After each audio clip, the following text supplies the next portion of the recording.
تو یہ بڑی تلخ بھٹی آنے والی ہے۔ یہ کیوں ہے سزا؟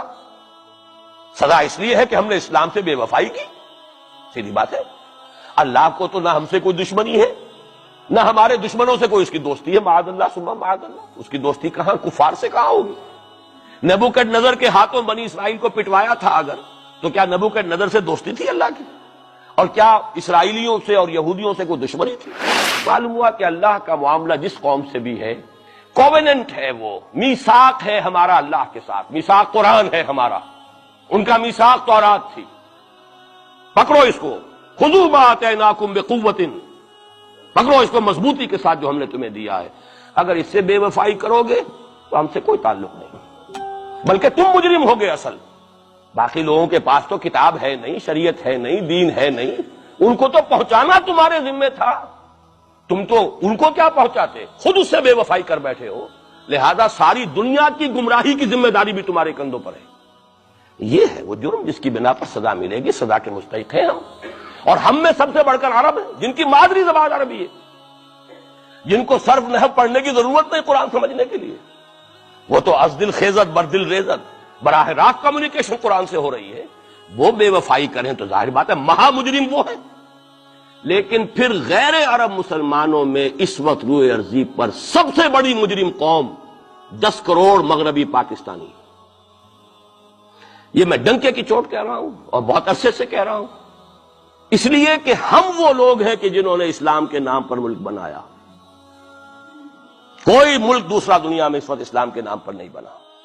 ہم وہ لوگ ہیں پاکستان بنانے کے لیے لاکھوں جانیں مسلمانوں کی کلمہ گوؤں کی گئیں اور ہزاروں عصمتیں لوٹیں، اور نہ معلوم کتنی مسلمان لڑکیاں اور عورتیں جو ہے رہ گئی پھر بھی ہمیشہ ہی سکھوں کے پاس، اور وہ آئی نہیں پاکستان اس اسلام کے نام پر۔ اور کیا کیا ہے ہم نے؟ 46 برس ہو گئے، اس کہاں اسلام ہوا؟ لہذا اس سے بڑی مجرم قوم عربوں کے بعد، ہم یہ کہہ سکتے ہیں ہمارا عام آدمی قرآن نہیں پڑھتا، قرآن جانتا نہیں، ٹھیک ہے، اپلی ہے کچھ نہ کچھ، اس اعتبار سے ان کے بعد نمبر ہمارا ہے، لیکن باقی پوری دنیا کے مسلمانوں سے بڑھ کر مجرم ہیں۔ اور ہم اصل میں نہ صرف یہ کہ خود اپنے حصے کے مجرم ہیں، بھارت کے مسلمانوں کا بھی سارا وبال ہماری گردن پر ہے۔ آج میں چاہتا ہوں کہ اس کو آپ اچھی طرح نوٹ کر لیں۔ بھارت کے مسلمانوں نے، جسے آپ فرض کفایہ کہتے ہیں، نماز جنازہ فرض کفایہ، چند لوگوں نے بھی کسی مسلمان کی نماز پڑھ لی تو سب کی طرف سے ادا ہوگی، کسی نے بھی نہیں پڑھی تو سب مجرم ہو جائیں گے، بستی کے سب لوگ مجرم ہوں گے۔ بھارت کے مسلمانوں نے فرض کفایہ ادا کیا جب پاکستان بنوا دیا آپ کو، اور اس کی قیمت آج بھی وہ دے رہے ہیں، کھلے نعرے لگ رہے ہیں، مسلمان کے 2 استھان، پاکستان یا قبرستان، تیسرا کوئی جگہ نہیں۔ ڈنکے کی چوٹ کہا بابری مسجد کے بعد LK اڈوانی نے، ہم ساری مسجدیں گرا دیں گے ہندوستان کی، کوئی مسجد باقی نہیں چھوڑے۔ ڈنکے کی چوٹ، اعلانیہ، یہ سب کچھ ہو رہا، اور یہ نعرے تو نہ معلوم کب سے لگ رہے ہیں، اور نہ معلوم کب سے میں یہاں ان مسجدوں کے اندر بھی اور اپنی تقریروں میں غور کرتا رہا ہوں کہ کیا وہاں ہو رہا ہے، لیکن ہمارے تو کان پر جوں نہیں ریگتی، ہمارے تو وہی دھندے ہیں، وہی کاروبار ہے، اپنا بزنس ہے، اس کے سارے مسئلے ہیں، اس کی اپنی بلڈنگیں ہیں، اپنی موٹریں ہیں، اپنے ٹیلی ویژن ہیں، اپنے کئی کورسز کے ڈنرز ہیں۔ اللہ خیر صلی اللہ، ہمیں بحث کیا اسلام سے؟ تو بتائیے ہم سے بڑا مجرم کون ہوگا؟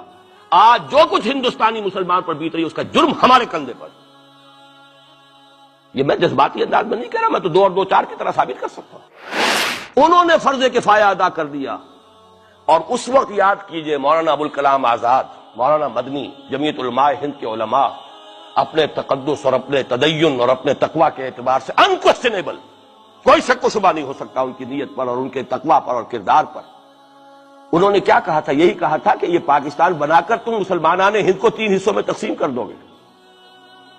3 میں کہا تھا، 2 میں نہیں، 3 میں، حالانکہ بظاہر تو ایک پاکستان بن رہا تھا نا، لیکن یہ مولانا ابوالکلام آزاد کے الفاظ تھے کہ 25 برس سے زیادہ یہ 2 خطے یکجا نہیں رہ سکتے، اور 25 برس کیا، 24.25 برس میں ٹوٹ گیا پاکستان، 25 برس پورے نہیں ہوئے، اور ان کے الفاظ تھے یہ کہ 25 برس سے زائد جمع نہیں رہ سکتے، 24.25 برس میں ختم ہو گیا۔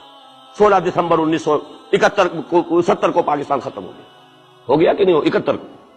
بہرحال نوٹ کرنے کی بات ہے، ہم نے کیا کہا تھا؟ میں بھی مسلم لیگی تھا، میں نے بھی نعرے لگائے ہیں، چاہے غیر شعوری دور تھا، ہائی اسکول اسٹوڈنٹ تھا، پاکستان کا مطلب کیا، لا الہ الا اللہ، فلک شگاف نعرے لگائے ہیں، اور نوائے وقت کا پرچہ انتظار کرتے تھے اسٹیشن پر کھڑے ہو کر، حصار ریلوے اسٹیشن کے اوپر، کہ اب گاڑی آئی اور اب نوائے وقت لیا اور پھیل گئے پورے شہر میں اس کو پہنچانے کے لیے۔ ہم کیا کہا کرتے تھے؟ جی نہیں، دو طرف سے پاکستان جو ہے مضبوط پاکستان ہوگا، ہندوستان میں کسی ہندو کو جرت ہوگی مسلمان کے لیے کوئی میلی نگاہ سے دیکھنا بھی؟ وہ سارے خواب کہاں گئے؟ جو ہمارا حال ہے وہ تو ہونا ہی تھا۔ یہ ملک بنا اسلام کے نام پر، اس کا استحکام ہو سکتا تھا تو صرف اسلام کی بنیاد پر ہو سکتا تھا۔